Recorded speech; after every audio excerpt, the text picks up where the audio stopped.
People described it a lot like a bomb going off. Eyewitnesses who saw the explosion said it was how they would imagine a nuclear explosion. Welcome to Watch Mojo, and today we're looking at 10 explosions caught on camera. We have a report from the flight dynamics officer that the vehicle has exploded. Flight director confirms that. For this list, we'll be looking at unforeseen explosions that were accidentally recorded, whether by news cameras or bystanders. Which of these events do you remember seeing unfold on screen? Let us know in the comments. Boston Marathon bombing. In April of 2013, cheering crowds lined the streets as runners in the Boston Marathon neared the finish line. Suddenly, chaos erupted as two bombs detonated just seconds apart. It was an extraordinary moment and the beginning of a massive international manhunt. Federal law enforcement authorities now believe that a team of at least 2 men carried out the bombings here. We can't show you the explosion due to YouTube's monetization policies, but we can describe what happened. The explosives were sent by 2 brothers who were motivated by the wars in Iraq and Afghanistan, seeing them as an attack on Islam. There are all kinds of people who disagree with American foreign policy, and there are all kinds of people who have complicated family backgrounds, like everything that Tsarnaev seemed to fit. They're hardly the only people, and that to me is the problem with this. Cameras captured this terrifying moment from multiple angles. Emergency and medical personnel that were present for the marathon immediately responded and provided aid to the victims. In total, 3 people were killed and 281 were injured from the blast. This morning, the city of Boston is on heightened alert, less than 24 hours after terror erupted. Thousands were celebrating Patriots Day, running in the city's marathon. Brentwood house explosion. When the police in Brentwood, New Hampshire, received a call for a verbal domestic dispute on May 12, 2014, they had no indication of the violence about to take place. That home still smoldering behind me. The FBI and ATF now joining the investigation, trying to figure out exactly what happened inside that home. The dispute was between Michael Nolan and his elderly father, Walter. The first officer to arrive on the scene was killed inside the home. Not long after, media crews arrived to report on the shooting, and Michael Nolan started a fire inside his father's home. A fire soon breaking out, the home exploding. Moments later, the flames triggered an explosion that tore a piece of the roof off and shook the entire area. Walter Nolan had been removed from the home before the blast, but Michael was killed in the fire. The house belonged to 86-year-old Walter Nolan, seen here on a stretcher. He shared the home with his 47-year-old son, Michael. Officials say the men were arguing before the explosion. Chocolate factory chaos. You've probably seen treats made by R.M.Palmer Company on store shelves at Halloween and Easter. We're more of a chocolate novelty company. So we make a lot of seasonal products for Easter and Christmas and Valentine's Day. They've been in business since 1948, but in March 2023, one of their chocolate factories suffered a major catastrophe. Just before 5 a.m., an explosion destroyed one building and pushed another back 4 feet. A weather camera from a local station caught footage of the blast. This is from our weather camera. This is positioned at Candlewood Suites. It caught the explosion right across the street. This was right around 5:01 p.m. The leaking gas from the explosion fueled fires that caused even more destruction.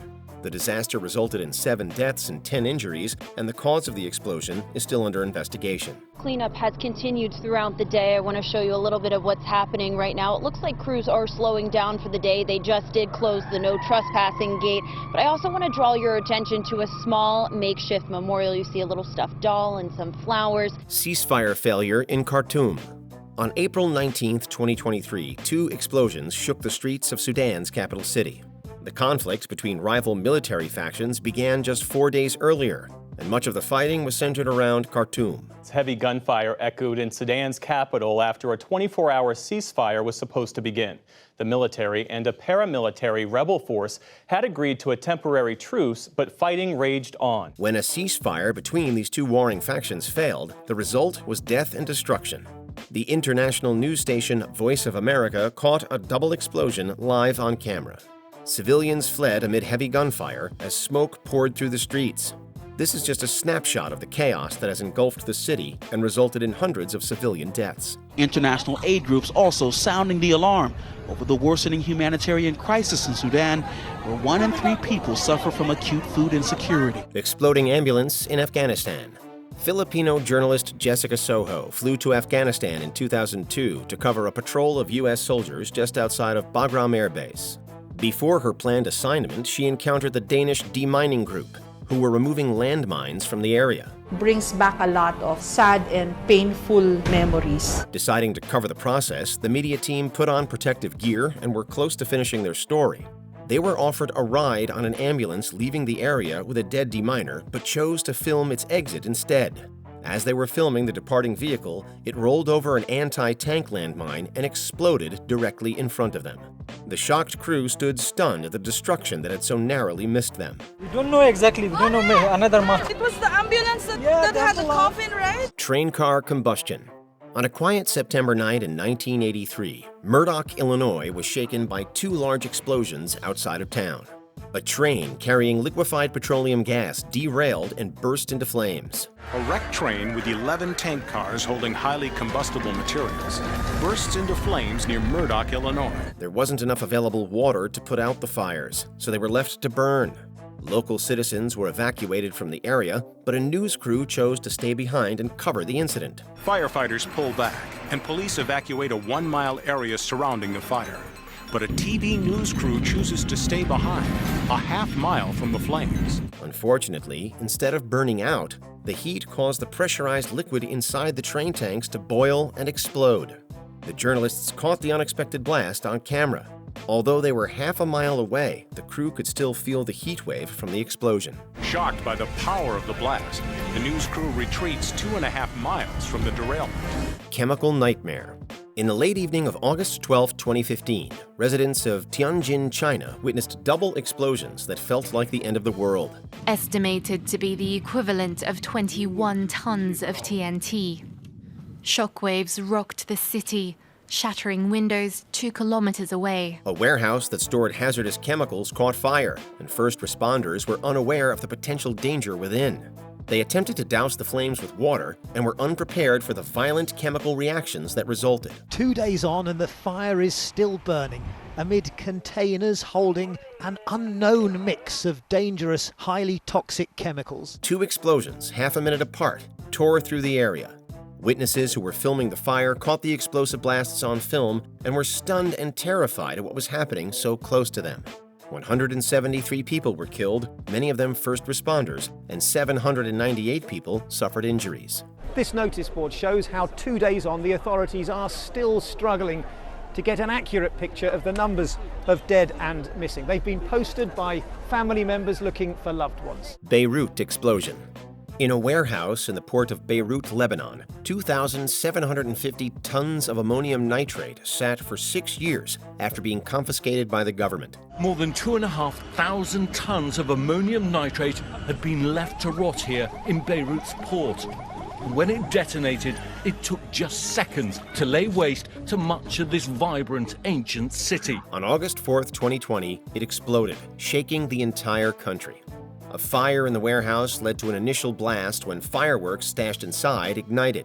This is the port as a fire rages, popping and sparking. The flames swell to a noisy roar. This led to a second explosion that was felt more than 150 miles away. The full impact of the incident was caught via footage from balconies, cars, and boats. The giant blast is the 6th largest accidental artificial non-nuclear explosion in human history. 218 people were killed and over 7,000 injured.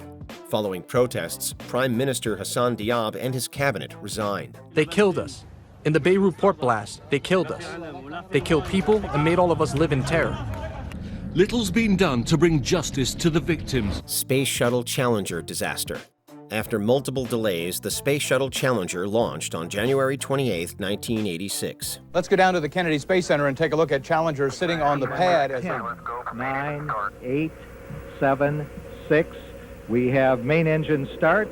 4, 3, 2, 1, and liftoff. There was a special buzz around the launch, which would include school teacher Krista McAuliffe. CNN provided live coverage of the launch, and many classrooms in the U.S. tuned in to watch the groundbreaking event.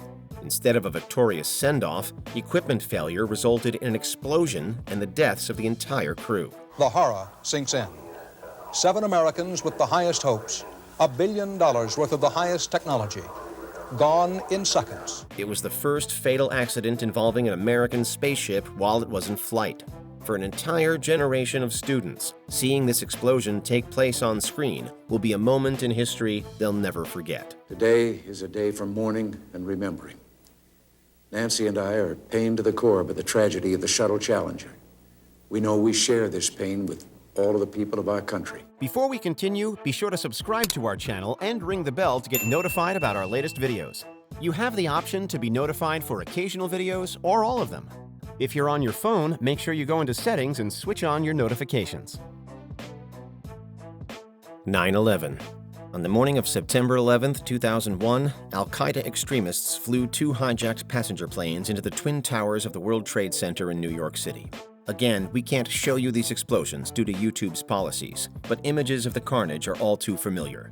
After the first impact on the North Tower, news cameras were directed at the disaster. Surely an accident, we thought. They just think there's going to be another explosion. But no, it was the first direct act of war against the United States in over 50 years. CNN had live footage of the area just 3 minutes after the first plane hit. 17 minutes later, when the second plane hit the South Tower and exploded, viewers all over the world watched it happen live. And they say there was just pandemonium. There was no warning, no alarms, no anything. Everyone just raced from their desks, ran downstairs, and now there's a steady stream of folks running away from the building. Some people saying that they're fearing there'll be another explosion. The horrifying event was also caught on camera by shocked and horrified bystanders.